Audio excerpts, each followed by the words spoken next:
Selamat datang, Mystikus Channel.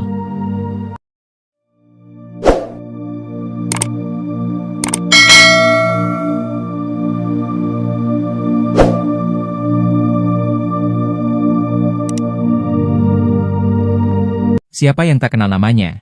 Seorang tokoh sufi yang terkenal karena keanehannya dan juga kedekatannya dengan Jalaluddin Rumi yang merubahnya dari seorang ulama biasa menjadi seorang sufi penyair mistik yang terkenal sampai sekarang ini.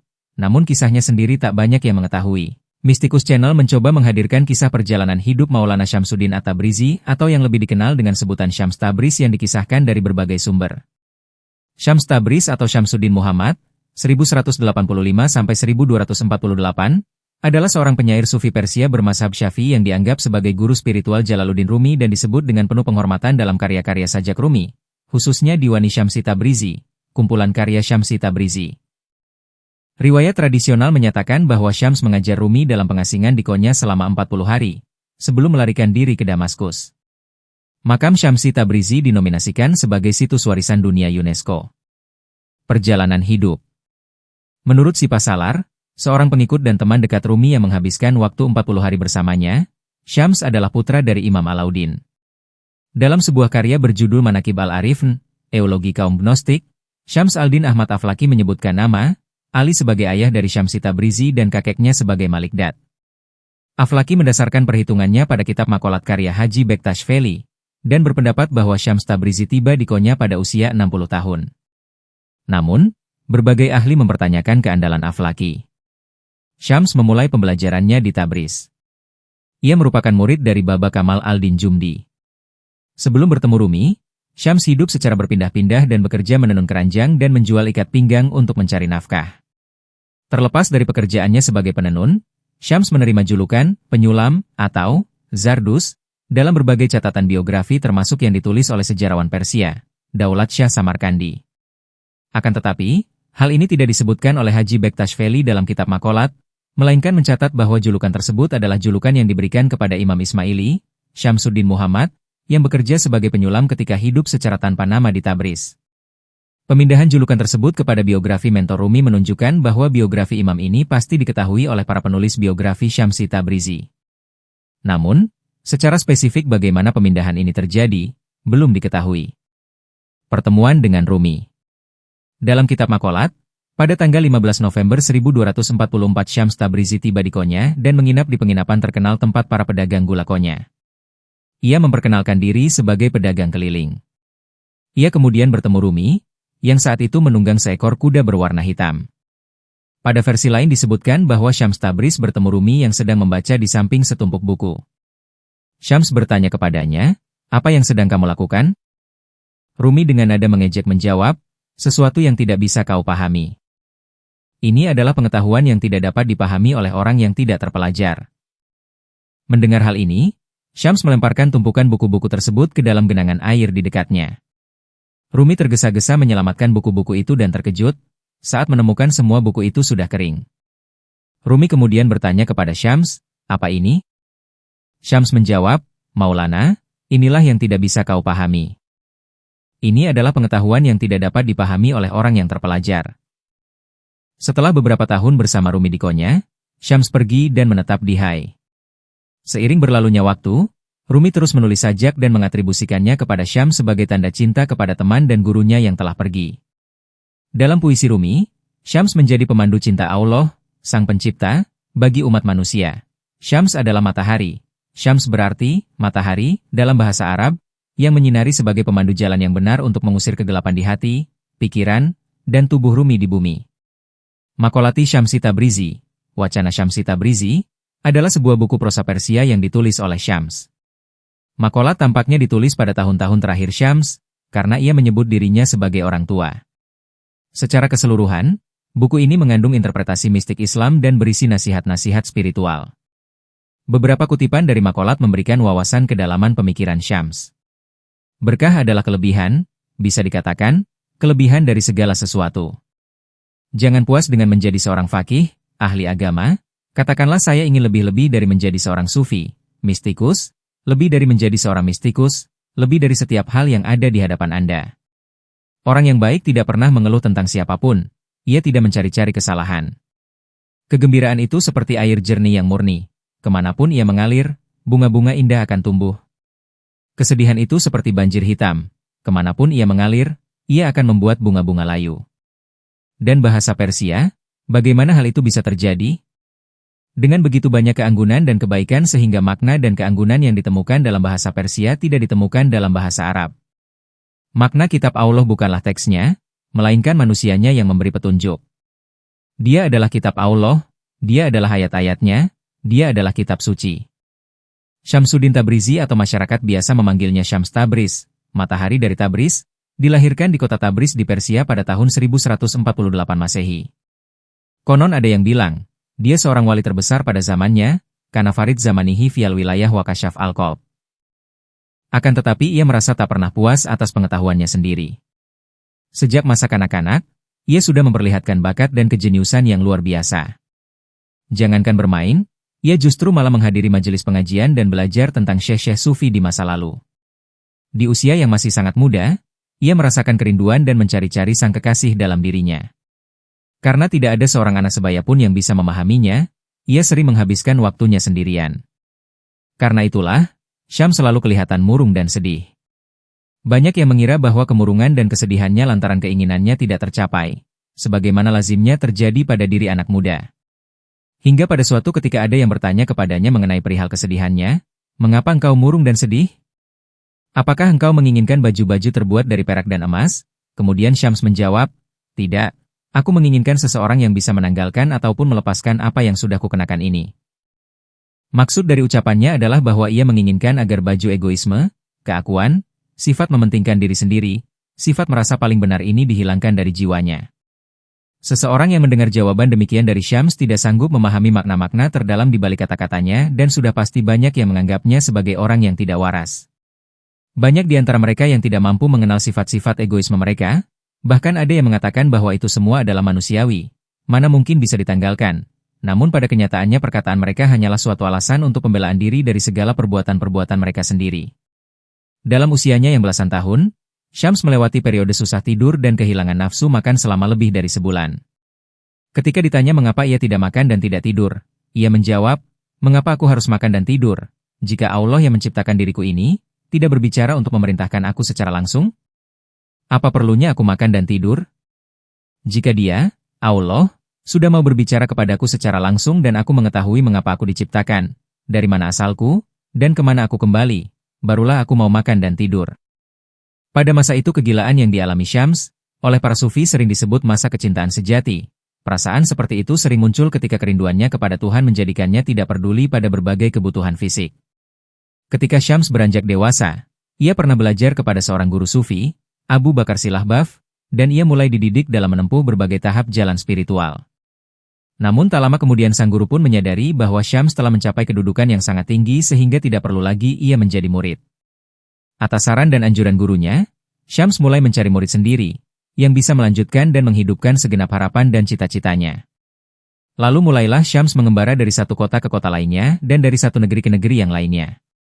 Sewaktu singgah di Baghdad, Syams berjumpa dengan Auhaduddin Kermani, seorang syekh sufi yang berkeyakinan bahwa satu-satunya cara untuk mencapai tingkatan spiritualitas tinggi adalah dengan memperhatikan dan mengamati sifat-sifat ilahi dalam wirid asma Allah dan dalam berbagai keindahan makhluknya.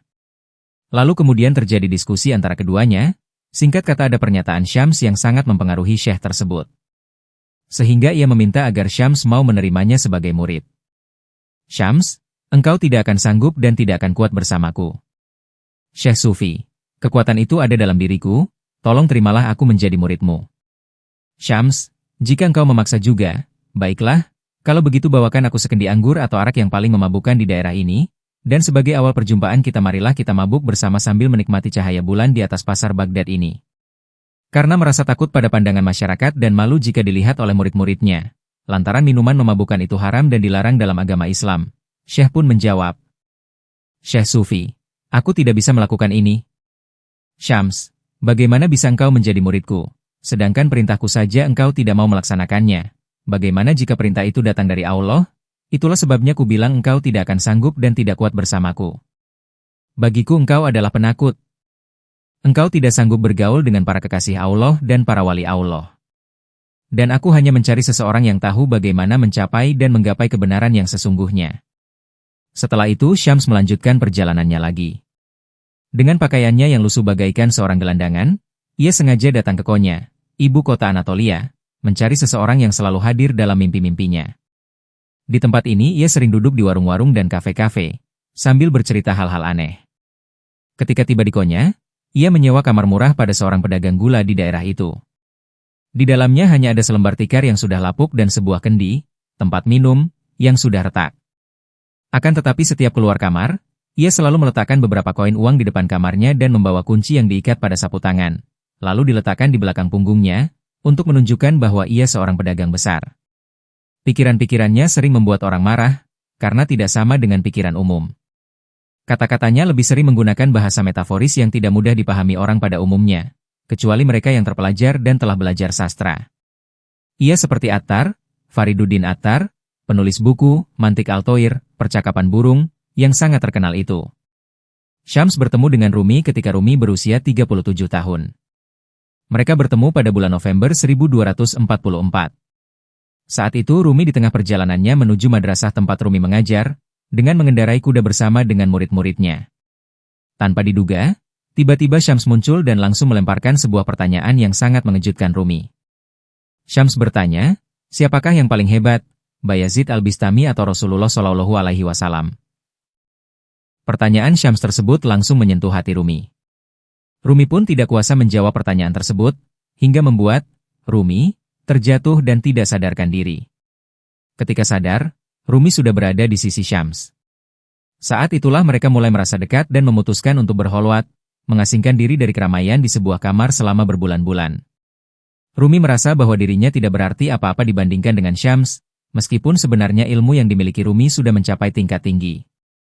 Kerendahan hati Rumi ini, ia ungkapkan dalam kalimat, "Aku hanyalah debu dari telapak kaki Nabi Muhammad Shallallahu Alaihi Wasallam." Pada pandangan pertama ketika bertemu Syams, Rumi melihat ada kobaran api cinta dalam diri Syams. Oleh karena itu, Rumi merasa jatuh cinta dengan Syams. Peristiwa ini menyebabkan putra dan seluruh murid Rumi merasa cemburu dan iri terhadap Syams. Kehadiran Syams membuat Rumi meninggalkan semua aktivitasnya, termasuk mengajar. Murid-murid Rumi merasa hubungan mereka dengan Rumi menjadi semakin jauh. Alasan inilah yang membuat murid-murid Rumi merasa geram dan merasa terganggu akan kehadiran Syams di antara mereka, sehingga mereka berunding dan memutuskan untuk memisahkan Rumi dari Syams. Lalu Syams menjadikannya sebagai murid sekaligus teman dalam menempuh jalan spiritualnya. Mereka pun menghilang dari dunianya selama 3 bulan. Bagi sebagian masyarakat yang tidak memahaminya, menganggap bahwa kedekatan mereka merupakan suatu hubungan yang tak lazim dan tak pantas untuk ditunjukkan kepada halayak umum. Padahal apa yang mereka pikirkan tentang kedekatan Syams dengan Rumi adalah salah. Keadaan seperti ini hanya akan bisa dijelaskan kebenarannya bagi mereka yang mempunyai tingkat pemahaman tentang spiritual dan kecintaan yang sama seperti mereka. Setelah perjumpaannya dengan Rumi, murid-murid Rumi tak menyukai kedekatan Syams dengan gurunya. Pada bulan Februari 1246, mereka mengusir Syams untuk pergi sejauh mungkin dari kehidupan Rumi. Atas perintah tersebut, Syams pergi menuju Damaskus. Kepergian Syams tersebut membuat Rumi gelisah, hingga akhirnya Rumi memerintahkan putra sulungnya, Sultan Walad, untuk mencari Syams. Ketika Sultan Walad mengetahui keberadaan Syams, ia pun langsung menyusul Syams dan membawanya kembali ke Konya. Setelah Rumi mengetahui kepergian Syams karena ulah dari murid-muridnya sendiri, Rumi menjadi sangat marah atas perlakuan murid-muridnya yang dianggapnya telah berbuat kasar terhadap guru spiritualnya tersebut. Hal tersebut dilakukan atas dasar cinta yang Rumi rasakan terhadap Syams yang sangat besar, sehingga Rumi tidak sanggup untuk pisah dari Syams, begitu juga sebaliknya. Rasa cinta mereka tidak dapat terlihat, siapa yang sebagai kekasih dan siapa pula yang menjadi terkasih. Setelah Sultan Walad berhasil membujuk Syams, akhirnya pada bulan Mei 1247, Syams kembali lagi ke Konya. Akan tetapi, kembalinya Syams ke Konya kali ini tidak bertahan lama. Hal ini bukan yang pertama kalinya Syams mencoba untuk pergi jauh dari kehidupan Rumi karena perlakuan orang-orang yang tidak mengharapkan kehadirannya. Berkali-kali Syams pergi keluar dari Konya, dengan alasan demi perkembangan spiritual Rumi. Kepergian Syams yang pertama, ia curahkan dalam tulisannya yang berjudul Makolat. Suatu malam, di bulan Desember tahun 1247 ketika Syams sedang bersama Rumi di dalam rumah, tiba-tiba seseorang mengetuk pintu dan berkata bahwa ada seorang sufi yang datang dari jauh ingin bertemu dengan Syams. Kemudian Syams pun keluar ruangan dan mengikutinya. Setelah itu, Syams tidak muncul-muncul lagi. Berbagai sumber telah menyebutkan bahwa hilangnya Syams karena telah dibunuh oleh putra kedua Rumi, Alauddin, beserta kawan-kawannya yang merupakan murid-murid Rumi. Pembunuhan berencana tersebut disebabkan karena mereka tidak menginginkan kehadiran Syams di dalam kehidupan Rumi. Setelah Rumi mengetahui kepergian Syams karena ulah dari murid-muridnya sendiri, Rumi menjadi sangat marah atas perlakuan murid-muridnya yang dianggapnya telah berbuat kasar terhadap guru spiritualnya tersebut. Hal tersebut dilakukan atas dasar cinta yang Rumi rasakan terhadap Syams yang sangat besar, sehingga Rumi tidak sanggup untuk pisah dari Syams, begitu juga sebaliknya. Rasa cinta mereka tidak dapat terlihat, siapa yang sebagai kekasih dan siapa pula yang menjadi terkasih. Syair Jalaluddin Rumi yang dipersembahkan untuk sang mursyid. Tanpa ada kainmu yang mengikatku rat-rat tak mungkin aku dapat bersih dari dosa. Tanpa kau tak mungkin aku bebas dari sedih dan segala duka cita. Aku terlempar dalam kebisuan badaniah ini, tapi kau mengerti secara rohaniah. Karena aku punya kata-kata bersimbah darah di hatiku. Dalam kebisuan lihatlah wajahku baik-baik. Barangkali kau temui beribu jejak di pipiku. Aku sudahi saja pujianku ini, selebihnya tetap biarlah bermukim dalam hatiku. Bila kau masih mau mabukan aku dengan mata nanar akan dapat kukatakan lagi padamu. Tari Sema muncul atas dasar kerinduan Maulana Jalaluddin Rumi terhadap guru spiritualnya yang bernama Syams Tabriz, yang latar belakang keluarga dan riwayat hidupnya tidak diketahui secara pasti dari mana ia berasal. Jadi, tidak mengherankan jika kebanyakan orang di masanya menganggap bahwa sosok Syamsuddin sangat misterius. Hal tersebut tidak menjadi suatu penghalang bagi Rumi untuk berguru dan menjadikan Syams sebagai kekasih spiritual Rumi. Dikatakan kekasih karena hubungan mereka sangat erat, sampai-sampai kemanapun Rumi pergi, Syams selalu mengikutinya, begitu pula sebaliknya. Syams adalah sumber kehidupan baginya. Seperti yang kita ketahui bahwa matahari, yang disimbolkan untuk Syams, merupakan sumber kehidupan bagi seluruh makhluk ciptaan Tuhan di bumi, begitu juga dengan peranan Syams dalam kehidupan Rumi. Ungkapan ini digambarkan oleh Rumi dalam karyanya yang berjudul Diwani Syamsi Tabriz, sebagai berikut. Seperti awan yang bergerak di belakang matahari. Semua hati menyertaimu. Oh, matahari Tabriz.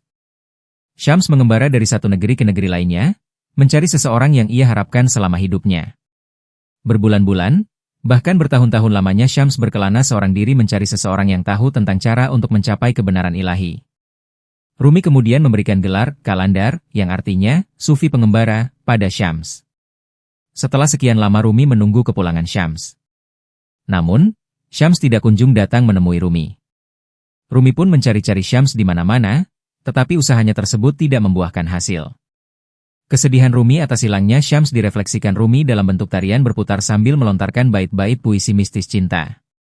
Sebenarnya tari Sema sebelumnya sudah dilakukan oleh Sayyidina Abu Bakar Asy-Siddiq. Namun, saat itu Sema tidak dikenal seperti halnya pada masa Rumi. Keadaan Rumi ketika kehilangan Syams digambarkan oleh putra sulung Rumi, Sultan Walad, dalam bentuk syair berikut ini. Tidak pernah sejenak pun dia berhenti mendengarkan musik, samak, dan menari. Tidak pernah dia melepaskan lelah baik siang maupun malam. Setelah menjadi seorang mufti, dia menjadi penyair. Setelah menjadi seorang pertapa, ia menjadi mabuk oleh cinta. Bukanlah anggur biasa, jiwa yang terang hanya meneguk anggur cahaya. Dari ungkapan putra sulung Rumi tersebut, terbukti bahwa tidak henti-hentinya Rumi menari dan berputar-putar sambil mengungkapkan luapan isi hatinya dalam bentuk puisi yang bersifat mistis. Tarian berputar ini dikenal dengan nama Sema dan di barat dikenal dengan sebutan The Whirling Dervishes, yang berarti darwis yang berputar. Kata Sema itu sendiri muncul karena tarian ini dilakukan dengan diiringi alunan musik. Sedangkan istilah The Whirling Dervishes muncul karena gerakan yang terdapat dalam tari Sema, berputar-putar seperti halnya permainan gasing. Tarian tersebut tiba-tiba saja muncul ketika Rumi mendengar dentingan suara besi tempat sahabatnya, Salahuddin Zarkub, bekerja. Setiap dentingan besi tersebut seolah-olah Rumi mendengar nama Allah. Allah. Allah. Sebagai akibatnya, Rumi menari berputar-putar hingga mencapai keadaan ekstase. Sema atau tarian berputar juga merupakan salah satu bentuk ungkapan cinta Rumi yang begitu besar terhadap Syams. Di samping itu, melalui gerakan berputar dalam tari Sema, Rumi ingin menyebarkan cinta terhadap Tuhan kepada manusia yang ada di muka bumi ini. Hal ini disebabkan karena Rumi tidak pernah berhenti mencintai Tuhan. Dengan demikian, Rumi mengajak pengikutnya, bahkan umat Islam di dunia menari dan berputar dengan hanya mengingat Allah Subhanahu wa Ta'ala semata dalam hatinya. Istilah mengingat dalam bahasa Arab disebut dengan istilah zikir. Dengan kata lain, tari Misti Sema merupakan salah satu metode zikir untuk selalu mengingat Tuhan dengan menghilangkan segala macam pikiran kecuali Allah Subhanahu wa Ta'ala. Tari Sema sampai saat ini masih digunakan oleh beberapa tarikat yang ada di dunia, seperti tarikat Chisti di India, Maulawiyah di Turki, dan juga tarikat Naqsyabandi Haqqani yang mengadakan praktik tari Sema ketika mereka tengah berzikir dan kemudian ditutup dengan pembacaan doa yang semua itu terangkum dalam praktik zikir Hatem Hawajagan. Dapat dikatakan pula bahwa tari Sema merupakan salah satu metode zikir yang diterapkan tarikat Naqsyabandi Haqqani dengan diiringi alat musik rebana dan rebab, seperti halnya alat musik marawis. Bedanya, musik pada tari Sema selalu diawali dengan meniupkan seruling khas Turki yang dikenal dengan nama ne. Mengenai alat musik yang digunakan ketika tari Sema berlangsung, masing-masing memiliki kisah tersendiri. Beberapa di antaranya adalah rebab dan seruling ne. Kisah rebab, ada seorang gadis yang sangat mengagumi Rumi, hingga suatu ketika ia senantiasa memainkan rebabnya, meskipun sewaktu ayahnya masih hidup telah melarangnya untuk tidak memainkan alat musik tersebut. Walaupun demikian, gadis tersebut tetap terus memainkannya. Rumi mendengarkannya dengan perasaan penuh cinta. Oleh karena itulah, dalam musik tari Sema terdapat alat musik rebab. Dikatakan pula bahwa pada saat itu keadaan tanahnya sangat gersang. Namun, ketika Rumi menari, mawar-mawar pun berkembang karena cinta. Oleh sebab itulah, cinta dilambangkan dengan bunga mawar. Simbol mawar ini juga dapat dilihat ketika para darwis, penari Sema, hendak merentangkan kedua tangannya seolah-olah menggambarkan bunga mawar yang sedang bermekaran. Makam Syams Tabrizi di Hai, yang terletak di samping Monumen Menara di Taman Peringatan, telah dinominasikan sebagai Pusat Warisan Budaya Dunia oleh UNESCO. Jika Anda menyukai Mistikus Channel silahkan like, komen, share, subscribe, dan nyalakan tanda lonceng untuk mengikuti update terbaru. Terima kasih.